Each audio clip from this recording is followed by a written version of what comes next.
Very good morning, students. Welcome to the English class. In my previous video, I had started the lesson Oru Manushin written by Vaikom Muhammad Bashir. He begins the lesson by telling that you. He is referring to the general people, that is maybe you and I over here.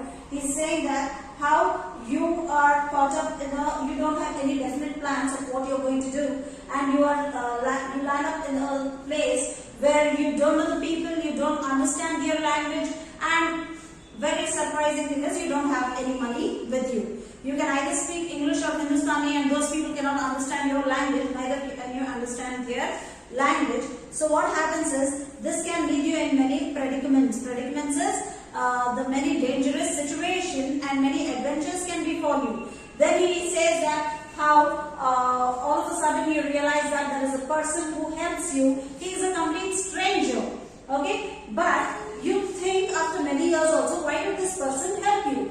Then he says that, okay, I am going to narrate to you an incident that happened to me. And he says, let us assume that it is not you, it is I who is narrating the story and who has landed up in such situation. Then he gives the description that how he lived in a big city which was 1500 miles away from his house. And what was common thing about that city is there were murder, robbery and pickpocketing. People used to do this at common thing. It had become a very common thing for the people. Basically, these people were professionally soldiers. Now they are working as watchmen at the banks, at the large establishments, etc. And they could do anything for the money. They could even commit murder. Then it says that how the narrator was living in a very big city. Okay, it was a small room. It was very dingy room. Dingy room is where there is no proper ventilation, no air, no light, and he was living on a dirty street. Then he says that how he used to teach English to the migrant laborers from 9:30 in the evening till 11 in the night. Okay, so then he says that he started teaching English to migrant laborers. That too, he taught them to write addresses because that was considered to be of great education for them. He says how people used to charge in the post offices between 1 anna to 4 annas just to write the address. He says that he started teaching English to migrant laborers to escape the same fate himself. Same fate is nothing but how he did not also want to follow the same procedure of murder, robbery and pickpocketing. He wanted to escape from this, and that is the reason why he started teaching English to the migrant laborers. Okay. Then he says that how he used to sleep all day and wake up only at 4 o'clock in the evening so that he could skip his morning meal and tea and even noon meal. Okay. Now here he is narrating a very important incident, the story. Please pay attention, students, and follow while I am reading in your books. Page 32. One day I got up at 4 p.m. as usual. I finished my daily course and stepped out for my tea and a meal. So he says that one day he woke up when? At 4 o'clock as usual. He finished his daily course. Course is nothing but daily routine work, that is waking up in the morning, brushing your teeth, washing your face, taking bath, changing, cleaning the house, everything. He finished that and he stepped out for a tea and a meal. You must understand that I was dressed in a suit. Okay, so he's saying that how he was dressed. He was dressed in a suit. You might have seen people when they are dressed up very neatly, casually. Okay, I mean formally. You believe that they are well people. Okay, well-to-do basically. Okay, he says you must understand that I was dressed in a suit. I had a wallet in my coat pocket. What did he have in his coat pocket? He had a wallet in his pocket. I had 14 rupees in it. Okay, he had how much? He had 14 rupees in it. One more question will be asked. How much money did the narrator have in his coat pocket? It is 14 rupees. My life savings at that time. Okay, he's saying that it was his life saving. Now in a day he will spend more than 100 rupees. Okay, but at that time, what was his amount? He had 14 rupees as his life's savings. He says, I entered a crowded restaurant. Okay, he entered what? He entered a crowded restaurant. I ate a full meal consisting of chapatis and meat curry. He's saying I did not eat little because morning he did not have his breakfast, neither he had the meal. After finishing his household chores, maybe around 5:30 or 6, he might have stepped outside the house. So he says he had a complete meal of chapati and meat curry. He says, I drank tea as well. The bill came to 11 annas. How much was the bill? The bill was 11 annas. Okay. I put my hand in my coat pocket to pay it. I began sweating profusely and almost digested in an instant all that I had eaten. He says he put his hand in his coat pocket and he began sweating profusely. Profusely is continuously. And he says that he almost digested all that he had eaten in an instant. Instant is immediately. Okay. The reason, what could be the reason that he felt that he has digested whatever he ate? The reason was my wallet was not there. Okay, you know that what was the thing of the people pickpocketing and all. So he was not sure where he had missed his wallet. The wallet was not there and he started sweating profusely. That is continuously. I said someone has picked my pocket and taken my wallet. Okay, so he went to the owner of the restaurant and he's saying that someone has picked my pocket and taken away my wallet. So, what do you think the owner will say? Do you think he will speak politely? See what he says. It was a very busy restaurant. The owner gave a loud guffaw. Guffaw is nothing but laughing out loudly. He laughs out loudly, startling everyone around. Startling is, now you might have seen even at the restaurant is crowded, they'll be seated on their tables and eating. The moment you hear a noise, what happens? The whole focus goes on them. The moment this owner laughed out loudly, everyone moved towards the owner, looking at him. What happened? He caught me by the lapels of my coat and shaking me cried, "This trick won't work here. Put the money down and go, or else I'll gouge your eyes out." Okay? He's saying that, holding me by the lapels. Lapels is nothing but that collar of the suit. He's holding it by the lapels, shaking him and saying that your trick will not work out over here. Put the money and get out from here. If not, I will gouge your eyes out. Gouge your eyes out is I'm going to take out your eyes. Okay? I looked at the people around me. I did not see even one kind face. They had the look of hungry wolves. Okay, so the narrator is looking at the people because it's a crowded restaurant, thinking that, okay, someone will at least come to my rescue, come to my help and tell that what he is speaking is truth only because he is dressed up in such a way. Okay, but he says that I did not even see one kind face because everyone looked like hungry wolves. If he said he would gouge my eyes out, he would gouge them out. He's saying if the owner said he would take out my eyes, definitely he is going to take out my eyes. I said, let my coat be here. I'll go and bring some money. Now the coat is also expensive. The narrator is saying that you keep the coat with you. I will go arrange the money and bring and give it to you. I'll take the coat and go. The restaurant keeper laughed again.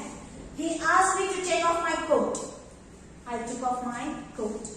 He asked me to take off my shirt. I took off my shirt. He asked me to take off both my shoes. I took off both shoes. Finally, he asked me to take off my trousers. So the idea seemed to be to strip me, gouge out my eyes and send me out naked. So he says that the restaurant keeper, he laughed. He asked me to take out my coat.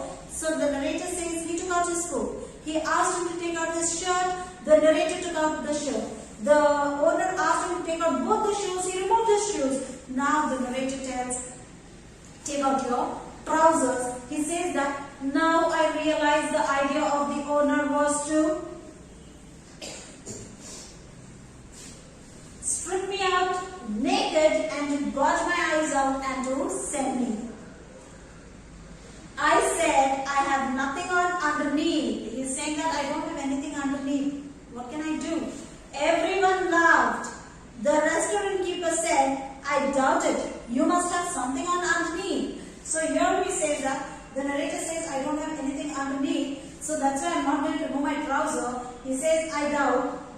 something inside. Maybe you have written some money or something. That is the reason why you are not removing it. And everyone started laughing. About 50 people repeated, there must be something on underneath. So understand the situation over here. Rather than people, when people are sitting in a restaurant, definitely they also belong to a certain kind of standard people. Even he belongs to a standard people. But none of them came forward for his rescue. None of them came and helped him. But in fact, they started shouting, "Sir, there must be something underneath." My hands refused to move. I saw in my imagination a man standing in the crowd, stark naked and without his eyes. So he's saying his hand refused to move. He did not want to open his trousers. He says, in my imagination I saw a man who was completely naked and his eyes were taken out. He says, life was going to end like that. Let it end, and for all this I never mind. He's saying, I think my life is coming to an end like this, so let it end because I don't have anything to say. O Creator of the world, my God, I had nothing to say. Everything would end. Everything would end to the satisfaction of all. He's saying definitely everything is going to come and end, and it will be the satisfaction of everyone because this is what they expect me. Just imagine a condition where a person is asked to completely strip off naked. Okay, his shape is gone, his reputation, his everything is gone. So he says that if my life is going to come to an end like this and people are going to be satisfied with this, I'm going to end my life. I began to undo one by one the buttons of my trousers. Then I heard a voice, "Stop, I should pay the money." Okay, so slowly, one by one, he was removing his trouser buttons, and all of a sudden he hears a voice saying that, "Stop, I should pay the money." Everyone turned in the direction of the voice. There stood a fair complexioned man, 6 foot tall, with a red turban and white trousers. He sported a handlebar mustache and had blue eyes. Okay, so when the person said, "I am going to," he is known as the stranger. When you are writing the answer, you will be writing the stranger helped the man. Okay. He was a fair complexioned man. He was very tall, 6 foot tall. He had a red turban. Turban, you all know those sick people. They tie a turban, and he was wearing a white trouser. He sported a handlebar mustache. Handlebar is having a big round kind of mustache. Okay, and he had blue eyes. Blue eyes were quite common at this place. He came forward and asked the restaurant keeper, "How much did you say it was?" Okay, he came forward and he asked what? The restaurant keeper. "How much did you say it was?" How much was the amount for the whole bill? It was 11 annas. 11 annas. He paid the amount. He turned to me and said, "Put on your clothes." Okay, the stranger paid the amount. He turned towards the narrator and he said, "Put on your clothes." I put them on. "Come," he called me. I went with him. Okay, the stranger told, "Okay, you come with me," and he walked along. Did I have words to express my gratitude? Gratitude is nothing but you are expressing your thanks. He's saying, "Do you think I have any words to express my gratitude?" No, I don't think so. I told him, "You have done a great deed. I have not seen a finer man." So he's saying that you have done a great deed by helping me. I haven't seen a fine man, a good man than you. He laughed. "What's your name?" he asked.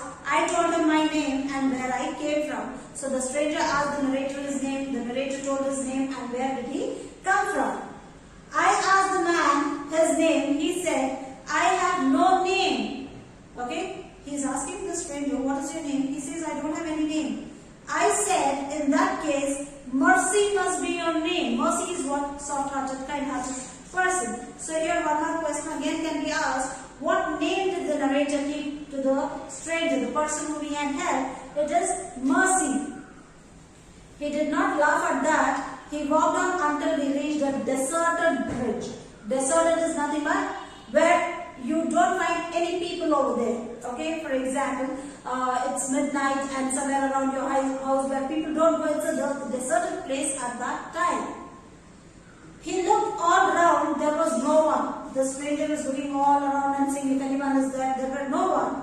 Look, you must go away without turning round. If anyone asks you whether you have seen me, you must say no. So the stranger says, look, you must go from here now. And if anyone asks you whether you have seen me, just say no. Do you think the narrator will tell that he has seen this man? Definitely no, because this man has helped him.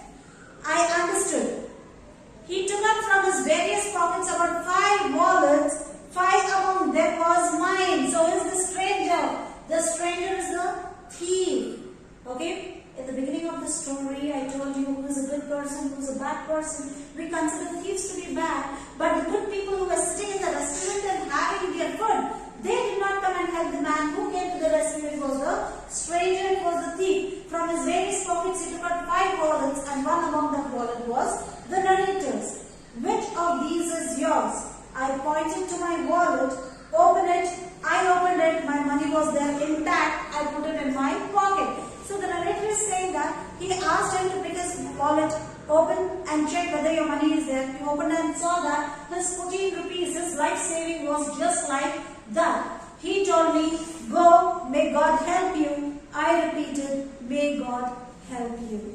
Okay, so the narrator went his side, the stranger went his side. So basically the moral of this story is, we cannot say a bad person is completely bad, or we cannot say that a good person is completely good. As an individual, as human beings, everyone has their flaws, everyone has their shortcomings. We cannot say that this person is good and the other person is bad.